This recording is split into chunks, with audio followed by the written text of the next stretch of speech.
Brr.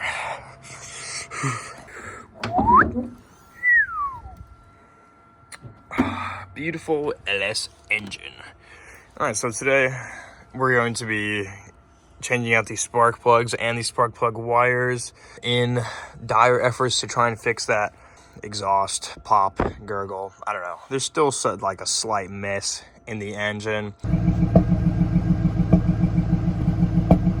If that doesn't fix it, I'll probably just go get it tuned maybe. Maybe from sitting from 15 years, it's just, you know, not having fun. So that might be a last resort. So yeah, let's get right into it. This is what you gotta remove. There's an exhaust. You gotta remove the exhaust valve on this side, as well on this side. It's gotta unbolt those, pull them out of the way. The passenger side is a little bit more intricate. So you're gonna have to remove your coil packs. I think that gives you enough access to go down in, pull your spark plugs out. On the driver's side, you do not have to pull the coil packs. You just got to unbolt this. Semi-straightforward, semi-intricate. So yeah, we're going to be having fun with this today. Cutting our hands up, because if your hands don't get cut up and dirty, then you're not a real mechanic. So yeah, chore for the day, spark plug. All right, first step, we're going to unbolt this exhaust piece, vent, whatever this is, gonna unbolt it. Make sure you catch the gasket that is in between both of them. It's a 10mm bolt. Next, you're gonna want to undo the safety pin on your coil pack, and then pop the clip off and unplug that. All right, so on a 1998, each coil pack is individually bolted to the valve covers. I think on the later years, it's just an entire bracket. So if you have the bracket, you're gonna unbolt your bolts for the bracket. But in my case, I got to undo these clips and unbolt each coil pack individually. That'll be fun. All right, so I've got the first 3 coils unbolted. I'm just set the coils up into the side so they're out of my way, and it makes the last coil actually pretty easy to unbolt. And then I've been pulling out the spark plug wires as I've gone through each coil. All right, so we're gonna be using a 5/8 spark plug socket, and gonna be getting them out. Probably gonna need like rotating swivels of all sorts and types. But yeah, that back one's gonna be real fun to get to. All right, take a listen to how seized these are.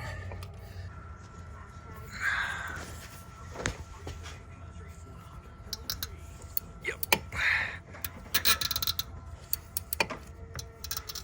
Yeah, that'd be fun. This is also on the easy side, and since these spark plugs actually point towards the front of the car, they're a lot easier to get to. Pretty sure you can get all of these out with minimal trouble. So here's a spark plug that I pulled out of the cylinder number 1.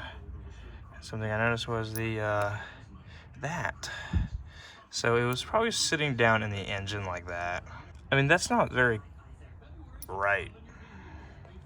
Also, whoever put these in did not use anti-seize, and of course I'm the unlucky dude that has to deal with it. Yay!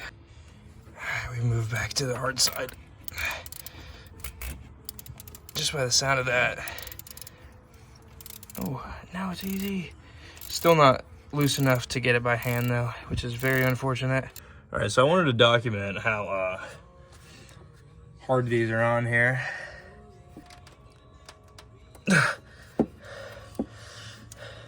Maybe put some leg drive in it. There we go. A little bit moving. Get light at it. There we go.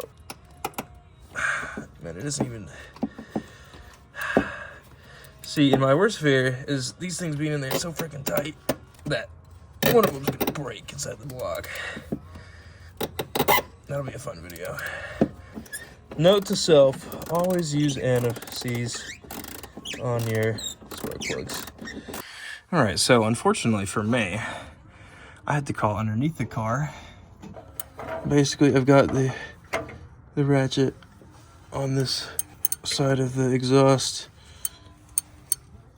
And I'm able to ratchet it just enough. Desperate times call for desperate measures. All right, so I just got all the spark plugs out. That spark plug way in the back was, yeah, never again. You can see the difference in the old one, the electrode. This one's a whole lot thicker than this one. This one was definitely due for a change. 60 thousandths is supposed to be the gap, and that's what we will put these new ones at. All right, so I'm putting these back in. A little bit of anti-seize on them. And then guiding them back into the hole. Gonna thread it in by hand as much as I can. First of all, I like threading it in by hand because once it starts going easy, you know it's not cross-threaded, and saves you a lot of time too. Got some dielectric grease. Gonna put it in with my new wires. Yeah, I got my new wires in there. Nice and shiny. Going to reinstall the coil packs, just bolt them right back onto where they were. Now, oh my God, this is fucking. All right, I've now re-bolted all the coil packs, and I bolted down my connector, plugged it back in, put the clip in.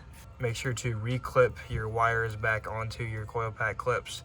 There's one here, and then there's one in the back as well. And then I also bolted back my exhaust vent. And now we are moving on to the other side. This side was gonna be pretty straightforward. Put the spark plugs back in, put the wires on, put the wires on, and then rebolt the exhaust valve. Should be it. All right, so now that I have dirt on my hands, dirt and blood, you know, no biggie. Now that I've got all of the brand new spanking stuff in here, let's see if it was all for nothing. Cross my fingers. Cross my fingers that it'll actually still run. We got the key, ignition, clutch in.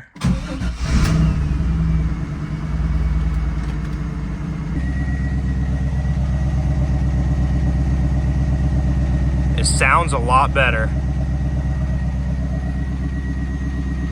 It sounds a lot smoother. It sounds a lot better.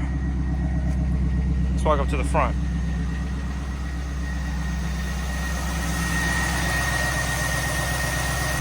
It sounds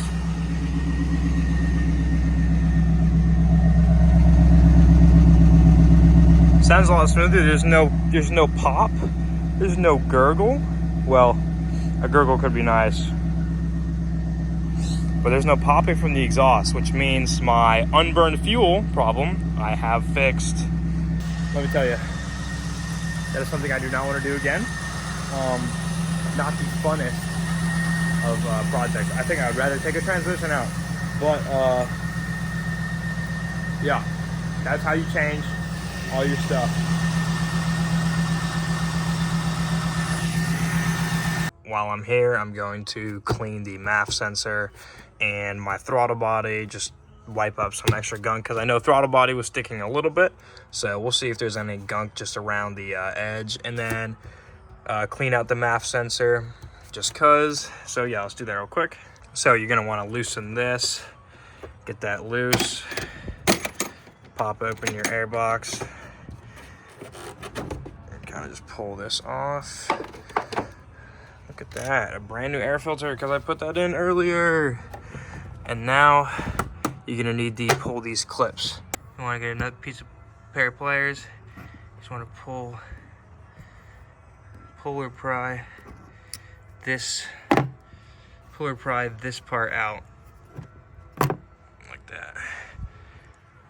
So by pulling this pin, what you do is you release this so it can squeeze and then come out the hole. You're also going to want to disconnect your airflow sensor, or I guess air temperature sensor. It's an air sensor, and then your mass airflow sensor. After you disconnect both of those, Gonna want to loosen this, and I'm gonna pull the whole assembly off. So my throttle body is a little bit gunky, so I will go ahead, clean around that edge just a little bit.